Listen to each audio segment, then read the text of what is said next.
There's a huge stigma around having any condition, especially when you're a teenager. So I was also ashamed of being asthmatic, although I was asthmatic from the very young age, from 2 years old. When I got to the teenage ages, I was very ashamed, not only at school but with my cousins as well. I also wanted to be able to sleep without having to take any reliever, and wake up in the morning and just wash my face and go play with the other kids. It got worse when I got into high school because I didn't carry my reliever bag anymore. So every time when I have these attacks, I had to go rush to the hospital to get the nebulizer.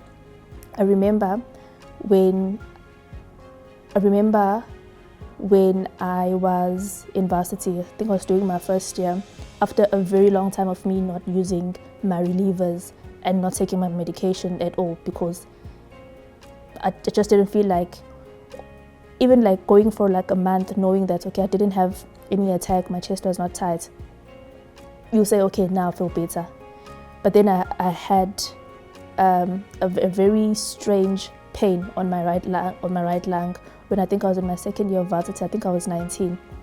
And when I had that pain, my mother rushed me to my doctor. They did tests, they did x-rays, and then they found out on my right lung I had accumulated water. And that water, when they did the test, they found TB in that water. At that moment, whilst I was in the doctor, before getting admitted or doing the operation of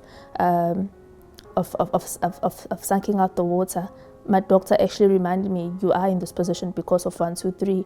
Because I was also asking questions, why does this happen? So I asked a lot of questions. How many people have experienced this? Is it caused by asthma? Is it caused by this? It happens in not most of asthma patients, but some patients don't. It doesn't happen to them. So he was although he was speaking the truth, but he was also very brutally honest with me. He's like, you have this because you have not been taking your medication for a while, and this is what led you here at that moment when I was not okay. So I was admitted into hospital. They drained the water.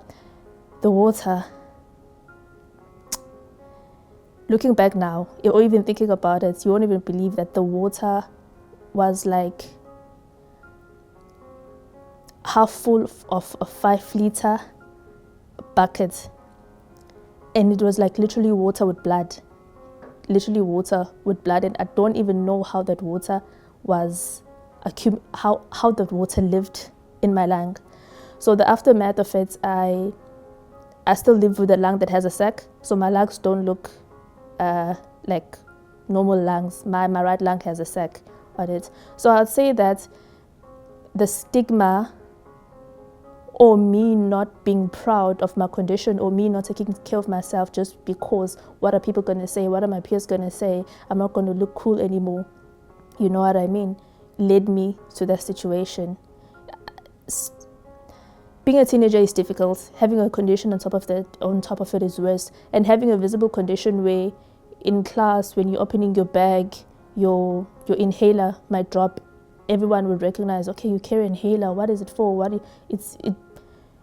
At that age, you look at it as embarrassing.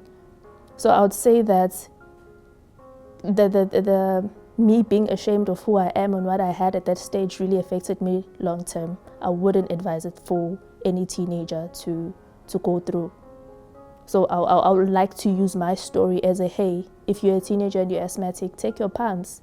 It doesn't hurt. It's not like an injection that, like other diseases or other conditions that you have to take. It's just inhaling air into your lungs. So it really affected me a lot in the long run.